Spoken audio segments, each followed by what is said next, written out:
Are there no questions? Now, sometimes there won't be questions, so you'll have to ask a question yourself to get things started.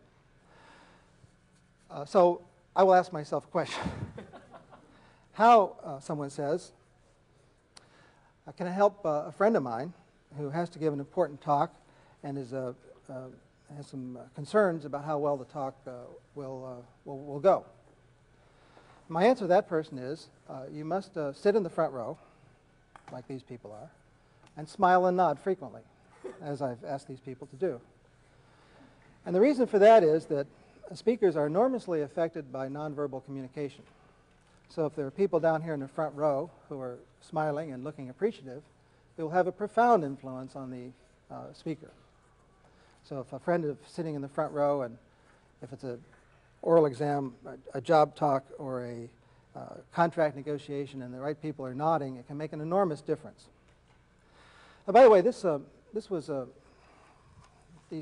idea of nonverbal communication and its impact on people was worked out in many places as a scientific inquiry, and one of the most important places was right here at Harvard.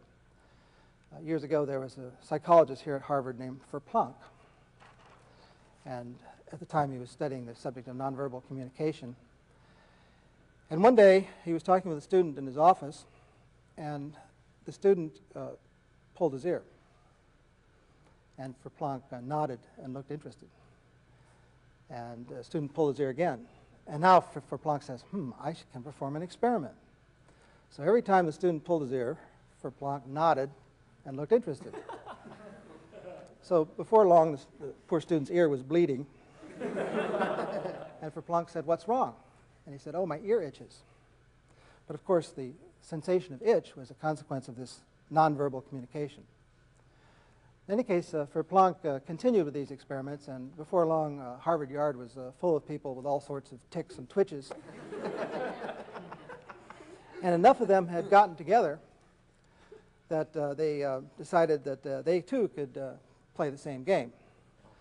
So at the time, there was a famous professor of mathematics who had the habit of walking back and forth in his lectures.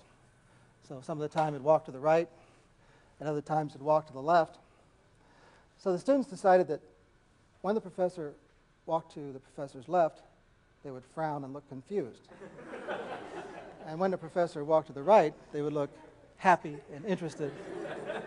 And it's said that before the end of the lecture, they had the professor pinned to the wall. So this kind of nonverbal communication from an audience, even if it's a very large one, can have a profound effect. And of course, there's an opposite side to that coin, too. If someone in an audience is somehow distracting you, for me it's reading a newspaper, it can have an enormously discouraging effect. So when I give classes at MIT, in the first class I will say that it is forbidden to read newspapers and tell the Verplanck story, and we all get along just fine after that. So that's my question. And now, with that stimulation, I hope you will have a few for me.